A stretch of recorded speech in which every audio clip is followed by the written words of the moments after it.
Buenas tardes, buenas noches, señoras y señores. Gracias por la sintonía. La situación en el mundo es preocupante.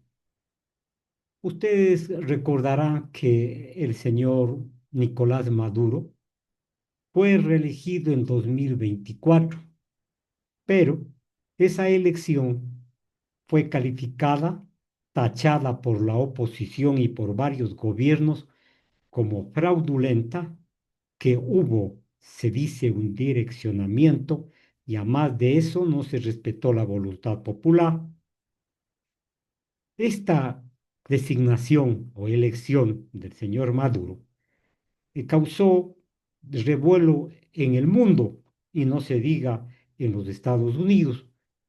Allí se declaró que el señor González, opositor y una candidatura nueva que emergía en Venezuela, fue el ganador a decir de los diferentes medios de comunicación y a través de ciertos estados, de ciertos gobiernos que dicen que el señor Maduro es un dictador. Entonces,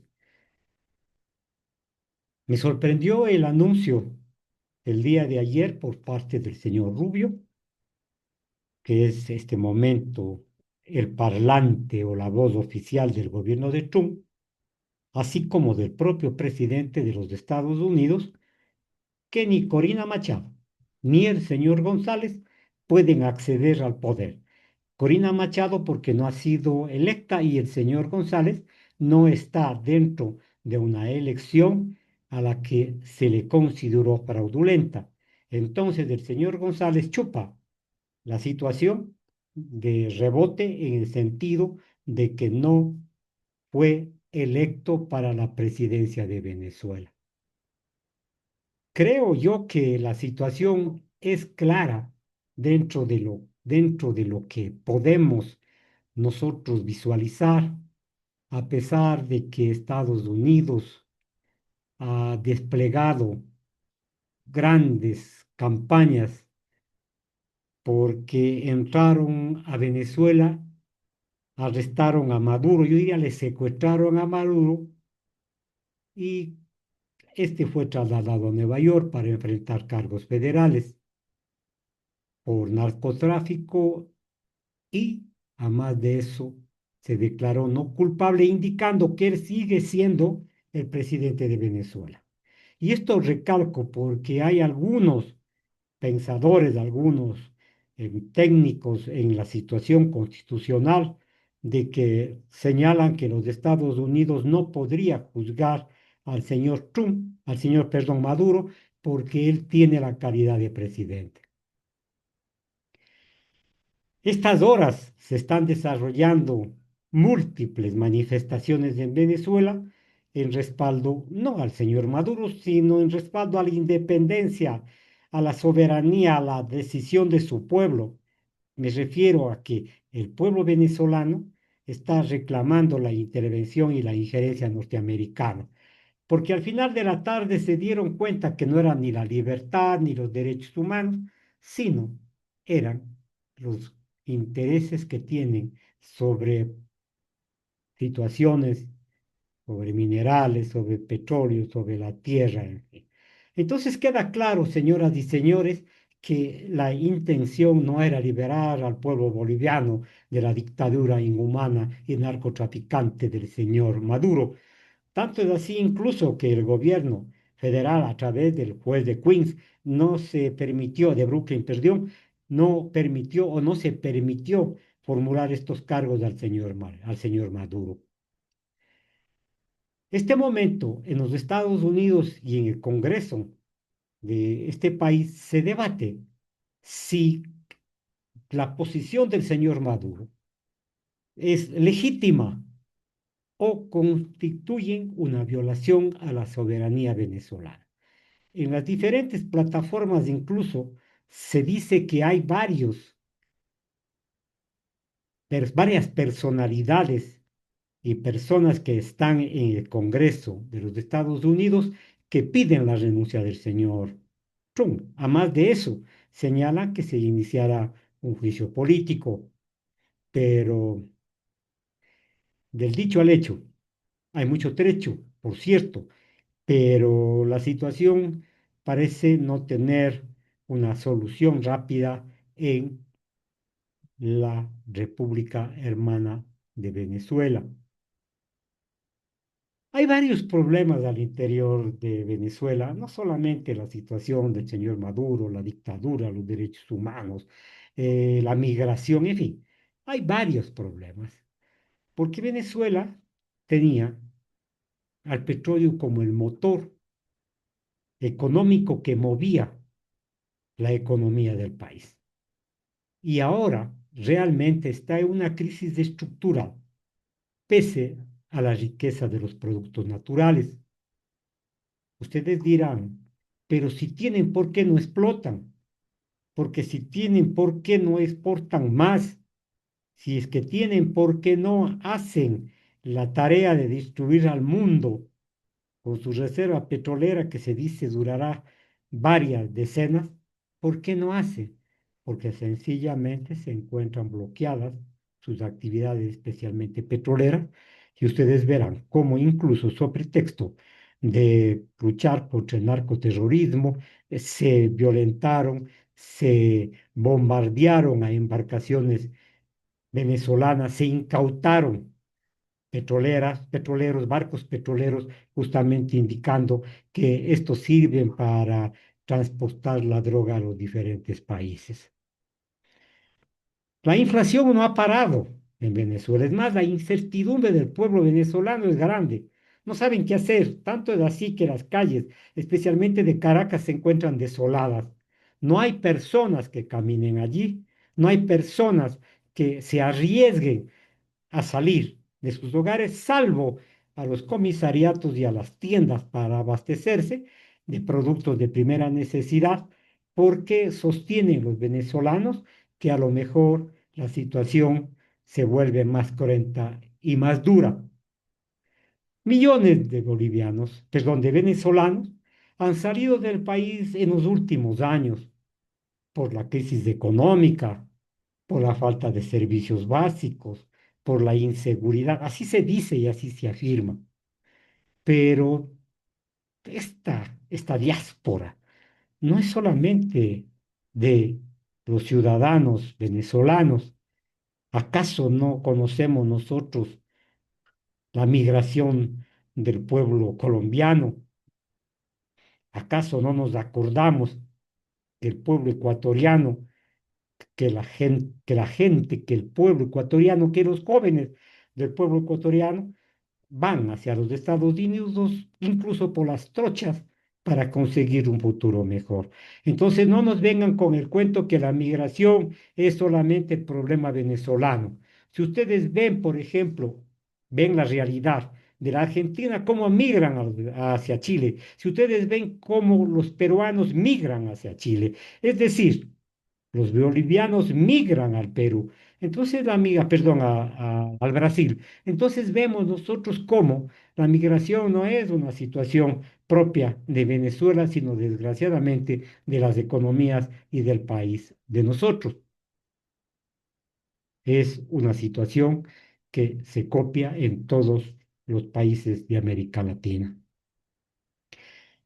Y llama la atención y a mí me produce un poco de escozor cuando muy suelto de huesos del señor presidente de la República, seguramente para congraciarse con los Estados Unidos, muy suelto de huesos, digo, y con entusiasmo digno de mejor causa, declaró al cartel de los Sores como organización terrorista y se alineó a la política externa de los Estados Unidos, entre comillas, en su lucha contra el narcotráfico.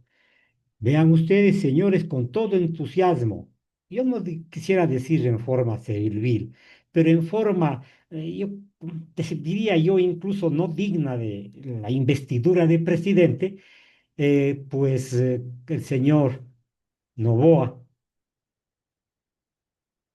aplaudió el golpe hacia Venezuela y a más de eso, también se solidarizó y promovió que el Estado ecuatoriano y sus instituciones consideren la lucha que se realiza como legítimo o se realizaba legítimamente en contra del cartel de los soles, que ahora los Estados Unidos y sus jueces, su estructura jurídica, ya no hablan, ya no dicen que la lucha es contra el cartel de los soles. Ahora está claro que al final de la tarde lo que les interesaba son los recursos naturales del país de Venezuela. Sí, en el Ecuador existe una división, así como en Venezuela y otros países. Existe una división y aquí el hombre protagónico, uno de los hombres protagónicos de la política ecuatoriana, me refiero al expresidente Rafael Correa, criticó en forma acerba, en forma dura, esta precipitación del gobierno nacional en cuanto se refiere a tres hechos. El primero, decir que los carteles de los soles existe. Segundo, felicitar hasta cierto punto el trabajo realizado por los Estados Unidos y sus militares cuando penetraron hacia Venezuela secuestrando al presidente Maduro. Y tercero, el señor Correa, el expresidente, ha manifestado que el Ecuador tiene que tomar una posición de defensa de la soberanía, él ha dicho, de los pueblos hermanos bolivarianos.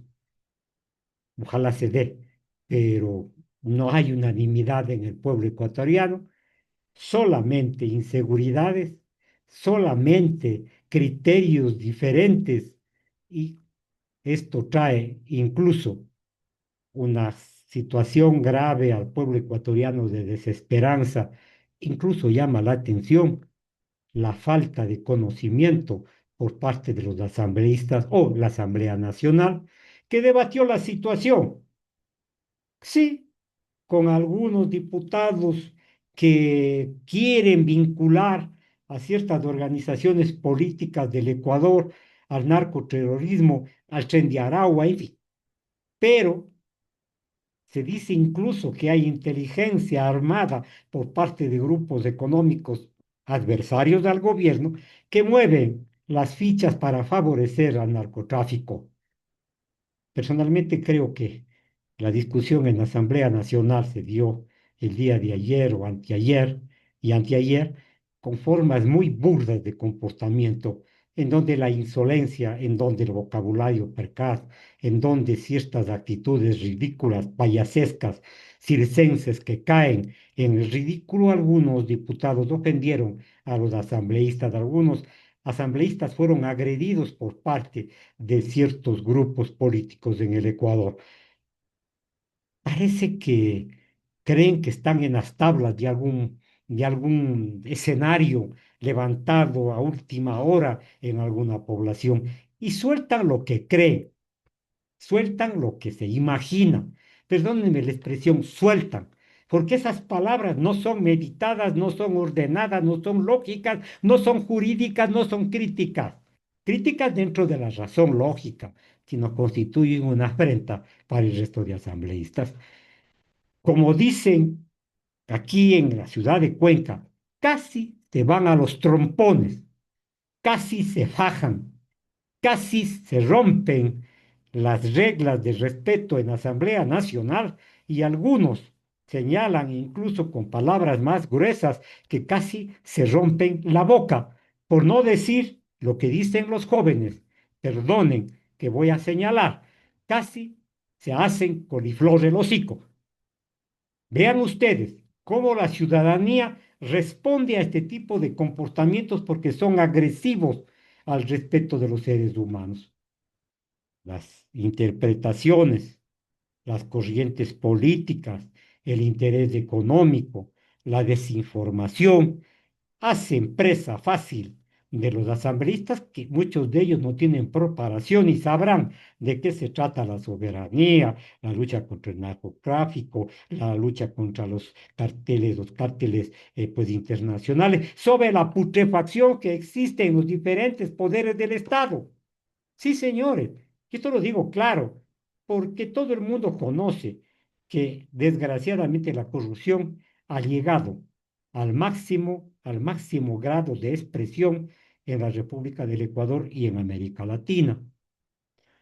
Se desplegó una campaña enorme, una campaña mediática increíble, grande, y se decía que el señor Maduro tenía miles y miles de millones en cuentas en paraísos fiscales, uno de ellos, por cierto, Estados Unidos, en ciertas regiones, que tenía millones y millones de dólares y que también sus hijos tenían gran cantidad de plata.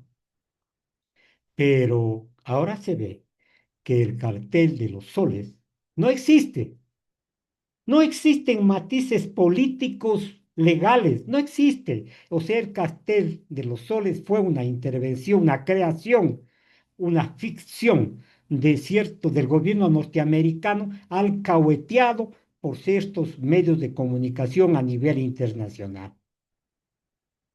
Sí, señora diseñadora, y le estoy diciendo con toda claridad, tanto es así que el 5, perdón, de enero de 2026, el Departamento de Justicia de los Estados Unidos cambió la caracterización del delito, eliminando la afirmación de que el cartel es una organización criminal estructurada por carteles tradicionales.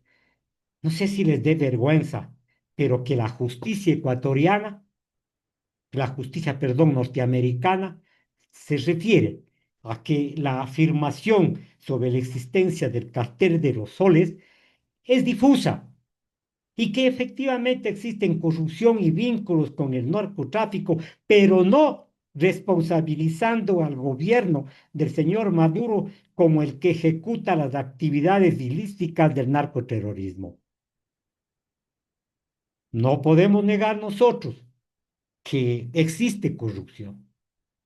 Indiscutiblemente, el señor Maduro se encuentra rodeado por un círculo de confianza que a lo mejor le lanzan todos los días loas y le aplauden en su gestión, pero no responde a una estructura clásica de un cártel con una estructura jerárquica. Es decir, se inventan que el señor Maduro es el que dirige el cartel de los soles, en fin, pero no resulta así cuanto que la justicia norteamericana ha prescindido de la acusación en este sentido.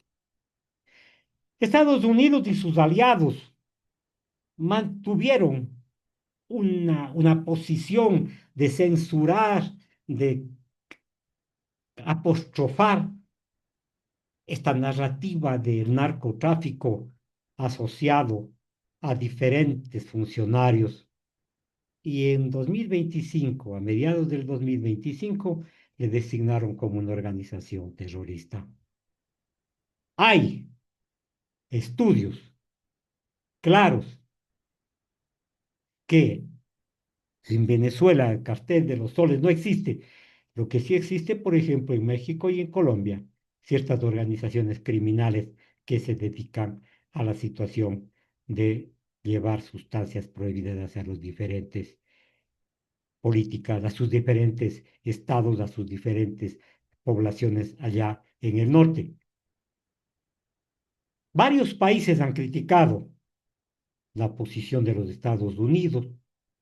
Se ha dicho que no se puede sojuzgar a un pueblo con la utilización de las armas. Es más, hay una censura mundial porque se le tomó como rehén al señor Maduro y a su esposa, utilizando la violencia, una violencia planificada, cómplice incluso de ciertos mandos o de ciertas personas en Venezuela. Creo personalmente, y perdonen que los diga con absoluta franqueza, muchos años fui profesor de realidad latinoamericana y problemas de la realidad nacional. Pero este problema que se ha desatado por parte de los Estados Unidos, incluso despertando en la mente en la política de Monroe en el sentido de que todos los países debemos ser América para los americanos, significa que entonces el señor Trump cree que nosotros debemos de estar apoyando al imperio que ha salvado cuando nosotros entendemos que la lucha es geopolítica, con motivos económicos y energéticos y además de seguridad. Indiscutiblemente Venezuela vive una de las peores crisis económicas, incluso yo podría decir morales, porque tampoco puedo decir que sean santos, no, no. Existen problemas de corrupción, existen problemas difíciles de ser solucionados y están a la faz pública e internacional. Venezuela, ya lo dije, vive una crisis política y económica dura. Existe una polarización grande entre la colectividad, ciertos grupos económicos y además de eso una gran presión estadounidense, una gran presión propiciada por ciertos organismos o por ciertos estados que han sido acostumbrados a imponer sus tesis en el mundo. Y entonces señalan que hay una presunta corrupción y narcotráfico a gran nivel. Yo creo, con los compañeros que hacemos entre tintos y papeles, con algunos compañeros que trabajamos en medios de comunicación, creo sinceramente que la postura del Ecuador no se convalida en la historia.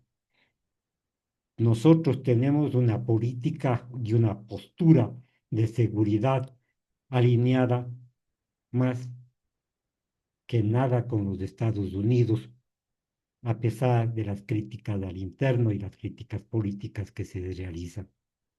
No sé si efectivamente estos comentarios que hemos realizado en los 3 primeros días de esta semana sean captados, sean entendidos por la ciudadanía.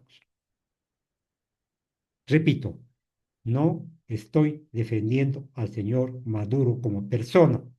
Estoy defendiendo los principios básicos del mantenimiento de la democracia, de la independencia de los pueblos. Y entonces vemos que nosotros hemos caído en el juego de ciertos intereses económicos. Sí, se dice o se dijo que el Estado ecuatoriano tiene pruebas que vinculan al cartel de los soles con la política narcotraficante del Ecuador y que este es un organismo regional, vean ustedes. Sin embargo, Estados Unidos, a través de un juez de Brooklyn, ha dicho que no hará la acusación sobre el cartel de los soles porque no está estructurado el mismo y entonces retiró la acusación. Esto fue confirmado por el Departamento de los Estados Unidos. No es un hecho aparte, no es un hecho aislado. Cuando ajustó la narrativa legal para procesos contra altos funcionarios venezolanos. El Estado ecuatoriano, entonces, a través de su presidente, se precipitó, por decir de una manera blanda, su comportamiento y lideró la acusación también con pruebas contundentes, según el presidente de la República, la acusación contra el pueblo venezolano, su gobierno, sus entidades en ti. ¿Podrá el Estado ecuatoriano decir que tiene pruebas concluyentes que demuestren la existencia del cartel de los soles? Créanse que existe una narrativa tendente a favorecer a una organización política, digamos a un Estado en forma político. ¿Acaso el Estado ecuatoriano ha presentado informes de inteligencia? ¿Acaso ha probado o ha presentado pruebas judicializadas? ¿Acaso existe una colaboración formal, documentada, con cortes internacionales? No, señoras y señores, todo queda en los discursos, en las declaraciones, en las ruedas de prensa. Ningún proceso judicial, lo digo claro, ningún proceso judicial internacional se ha iniciado desde Ecuador contra el cartel de los soles. Discúlpenme ustedes, pero existe un doble discurso. Se pretende ganar la atención y la solidaridad internacional, pero al interior del país se pierde el control. Es decir, el pueblo ecuatoriano está reaccionando contra ciertos gobiernos que señalan que el Ecuador es un paraíso en donde la droga sale por los diferentes puntos de los puertos de la República de Ecuador y que han sido infiltrados por mafias. Vean ustedes, se dice también que el país pasó de ser de tránsito a ser, hasta de tránsito a ser logístico del narcotráfico, pero ninguna de estas redes ha sido desmantelada completamente, ninguna de estas situaciones ha sido clara. Ojalá los ciudadanos sigamos conversando sobre esta situación, pero lo hagamos dejando el tinte político, defendiendo lo que es la doctrina, el derecho constitucional, el derecho internacional, público, privado, comparado, para nosotros poder expresar algún criterio que tenga validez. Muchas gracias, señoras y señores. Nos vemos el día de mañana.